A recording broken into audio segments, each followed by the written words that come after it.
Today I'm going to be taking you through how to do a sentence of analysis start to finish when you're looking at a quote from a text. Today the example will be from 1984. It doesn't matter if you haven't studied that text, it's more about the principles and the process of what I'm doing. I'm going to show you the step-by-step of how to actually go from reading a quote to writing a meaningful sentence of analysis, making sure we tick off all the elements of what a marker would want to see or what you would want in a high quality essay. But before I get into it, please subscribe to the channel because we appreciate your support, and the more subscribers we get, the more content we can keep delivering you. All right, so I'm going to be looking at this quote from 1984. This is by George Orwell, okay? It's a great text, great novel. If you haven't read it, I recommend you read it. More relevant than ever, perhaps, right now in the time that we're living in. So let's have a look at this quote. I won't give you the full context of the whole novel. I just want to show you the principles of taking a quote, finding a technique, and saying something meaningful about it, packaging that up into a sophisticated sentence. So the quote is, "For perhaps 2 seconds, he was back in the half-forgotten world of his childhood." This is talking about Winston, the protagonist. Then a door banged, seeming to cut off the smell as abruptly as though it had been a sound. Okay, great. So that's the quote I'm dealing with. It doesn't mean I'm going to use that full quote. That's just the section of the text that I'm interested in. What I'm going to do next is I'm going to apply the elements that we need in every sentence of analysis. So here are the 4 elements. We always have a technique, so I need to find a language feature or a technique that has been used by Orwell in those sentences, or one of those sentences, or parts of one of those sentences. I need a technique to label the quote with. I also need the quote itself, but I don't want to use the full quote. I only want to use as much of the quote as is necessary to support the point I'm going to say, and to make sure that it clearly demonstrates the technique that I've just labeled. Then we're going to include a verb, so something like reveals, highlights, suggests, portrays, illustrates, any of those words that help us transition from our evidence into our explanation. Then we're doing the effect. What is the effect? What is the meaning? What is the significance of the piece of evidence that we are analyzing? You can see below, I've actually provided a basic sentence structure that I would recommend using every time you're doing the first step of writing your sentence of analysis. Of course, by the time you put this into an essay, you don't want every sentence having the exact same structure. That will get very repetitive, and it may detract, it will detract in fact, from the sophistication of the response. However, as a first step, I really would recommend that you do this every single time. So you have all of your evidence packaged into these sentences that look almost exactly the same, because from there you'll see steps 2 and 3, we start playing around with that base sentence, and then you can make it into something unique. Okay, so the technique in the quote conveys the effect. We'll start with that. That just allows us to insert our elements into some kind of sentence that we can then work with after. That's where a lot of students go wrong. They try and tick all the boxes on the first go, and that actually makes writing the sentence, even starting the sentence, really difficult. It's best you just put everything into a basic sentence structure like what I'm showing you here, and then you work on it after that. You create these further iterations, these further versions where you can actually tweak the original sentence and develop it further. But it's far easier to do that if you've already got the base sentence there. So in terms of this quote, what's our technique? Well, I'm going to focus on the idea here that it says for perhaps 2 seconds. It's as though it's not certain. The technique there, because it's uncertain language, for perhaps 2 seconds, not exactly, not definitely, perhaps, well, that's called low modality. So there's a use of low modal language here that I'm going to talk about because I think that's important. Why is it perhaps 2 seconds? Why don't we know for sure? Because nothing is known. It plays into this idea of memory being very fragmented, of reality being very distorted and uncertain, because this whole novel is about totalitarian control and manipulating the psyche. Okay, so that's one aspect there that I'm interested in. I also like this idea of the half-forgotten world of his childhood. Why is it half-forgotten? The half-forgotten world of his childhood. So he kind of remembers his childhood, but he kind of doesn't. So he's kind of hanging on to the past, but also being pulled back into this present because Big Brother doesn't want you to remember the past. Big Brother, the totalitarian leader here, doesn't want you to remember the way things were, doesn't want you to remember your personal truth, your personal narrative. They want to construct a new narrative that helps strengthen ideological allegiance. They want people to obey exactly what they say, and they want people to believe exactly what they want them to believe. So that's what Big Brother's doing here.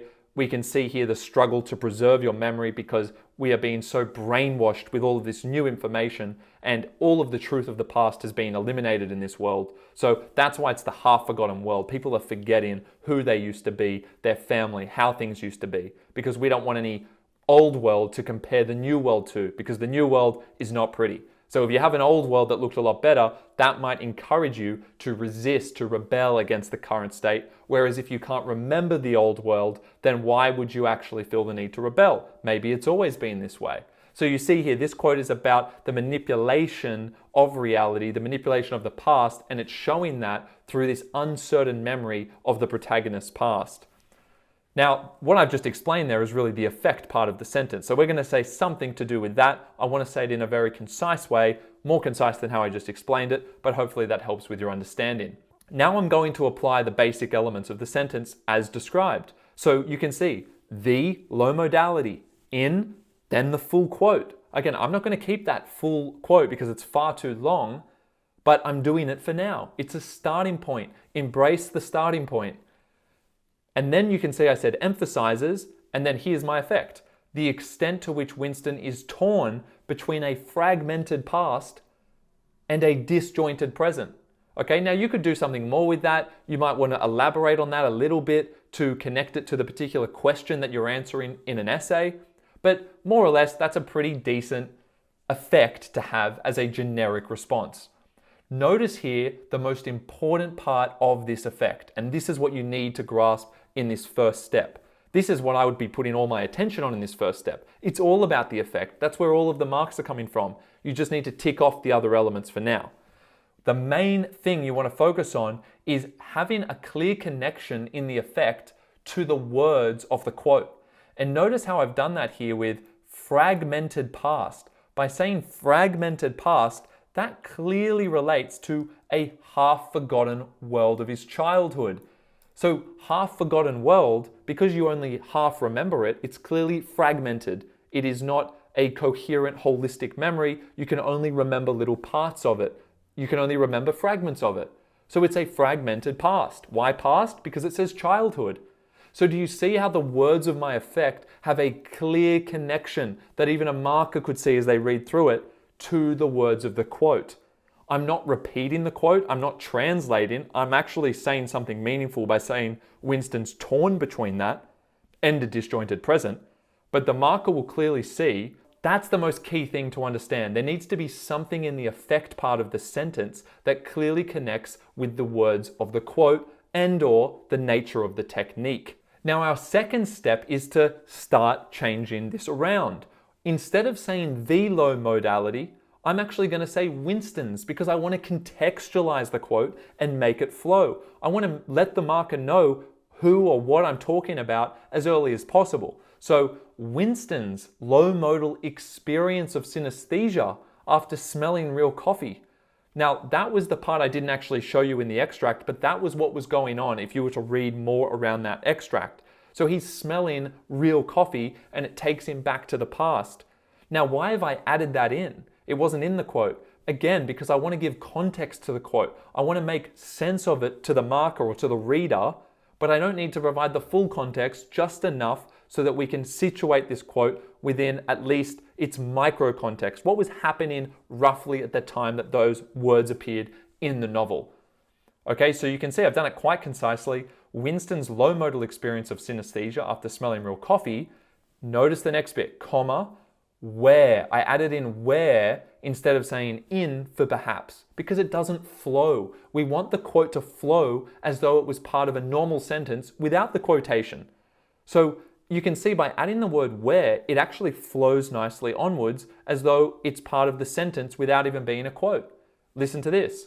Winston's low modal experience of synesthesia after smelling real coffee where for perhaps 2 seconds he was back in the half-forgotten world of his childhood, emphasizes the extent. So you can see there, we actually have that nice smooth transition in by simply adding the word where. Now sometimes you might want to use the word of, you might want to use the word as, maybe in will actually work with the quote.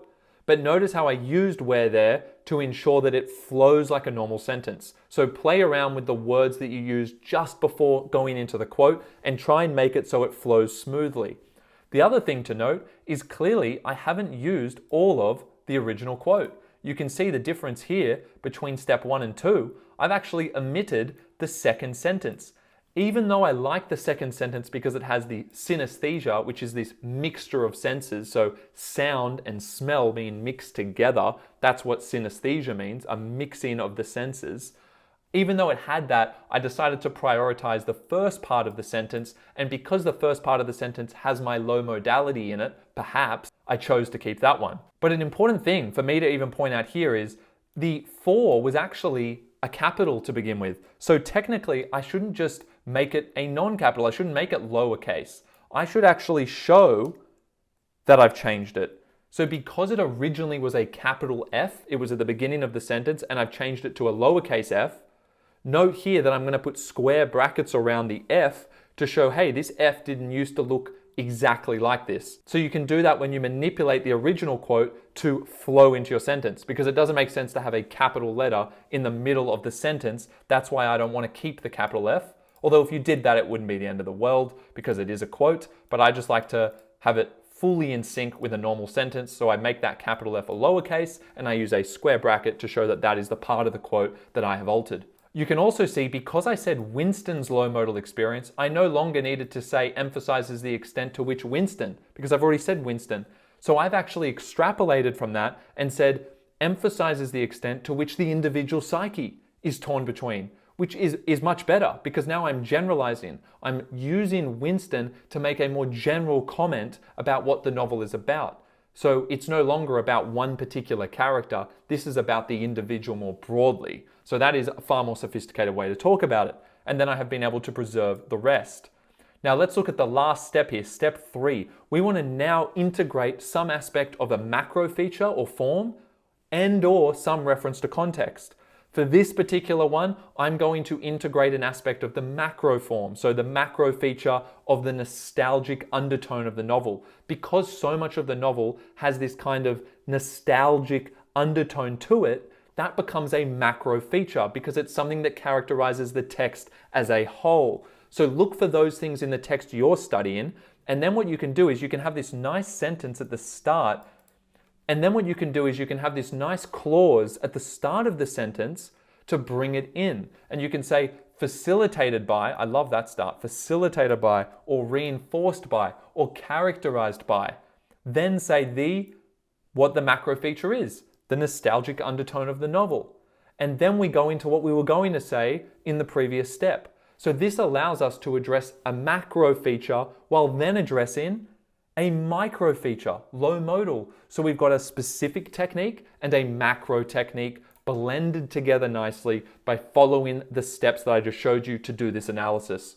All right, I hope that makes sense to you guys. Hopefully you can do that. Remember, you could do context as well instead of the macro feature in that initial sentence. You could just say reflective of a certain contextual element and then go into your analysis. But the key thing to take away from the video is to go in the steps I showed you. It should make the process far easier. If you enjoyed, please like the video, subscribe to the channel and share it around, and I will see you in the next one.